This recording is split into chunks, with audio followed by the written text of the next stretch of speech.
কৃষক রহিম চাচার দুঃখ ভরা জীবনের গল্প। গ্রামের এক কোণে ছোট্ট একটি কুঁড়েঘর, যেখানে বাস করত রহিম চাচা। পেশায় তিনি একজন কৃষক। জীবনের অধিকাংশ সময় কেটেছে মাঠে ঘাটে কঠোর পরিশ্রম করে। কিন্তু তার ভাগ্যে সচ্ছলতা কখনোই আসেনি। সংগ্রামের জীবন। প্রতিদিন ভোরে উঠে রহিম চাচা নিজের ছোট্ট জমির দিকে ছুটতেন। বছরের পর বছর ধরে খাটুনি করেও ফসল ভালো হতো না। কখনো খরা, কখনো অতিবৃষ্টি, কখনো পোকামাকড়ের আক্রমণ, সবকিছুই যেন তার কপালে দুঃখের শেষ নেই। তার পরিবারের সদস্য সংখ্যা ৫ জন। স্ত্রী আমেনা, 2 ছেলে আর 1 মেয়ে। বড় ছেলে স্কুলে পড়লেও বই-খাতা কেনার সামর্থ্য তাদের ছিল না। ছোট ছেলেটা বাবার সঙ্গেই মাঠে কাজ করত, আর মেয়েটি মায়ের সঙ্গে গৃহস্থালির কাজে সাহায্য করত। ধার দেনার বোঝা।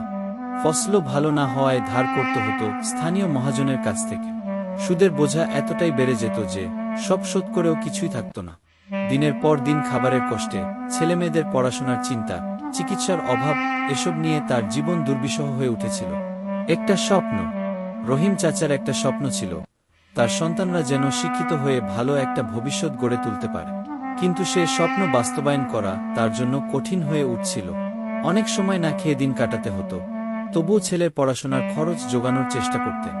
কঠিন বাস্তবতা। এক বছর ভয়াবহ বন্যায় রহিম চাচার সব ফসল নষ্ট হয়ে যায়। মহাজন আরও কড়াকড়ি শুরু করল। ঋণ শোধ করতে নিজের এক টুকরো জমিটাও বিক্রি করতে হল। এবার যেন সবকিছু শেষ হয়ে গেল। অবশেষে একদিন বাধ্য হয়ে তিনি শহরের দিকে রওনা দিলেন, কোনো একটা কাজের আশা। কৃষকের হাতের লাঙ্গল ছেড়ে এবার তাকে শ্রমিক হতে হল। কিন্তু তবুও তার একটাই আশা, সন্তানরা যেন তার মতো কষ্ট না পায়। এই গল্প শুধু রহিম চাচার একার নয়, হাজারো গরিব কৃষকের জীবন সংগ্রামের বাস্তব চিত্র। তবুও তারা আশায় বুক বাঁধে, আগামীকাল হয়তো ভালো কিছু হবে।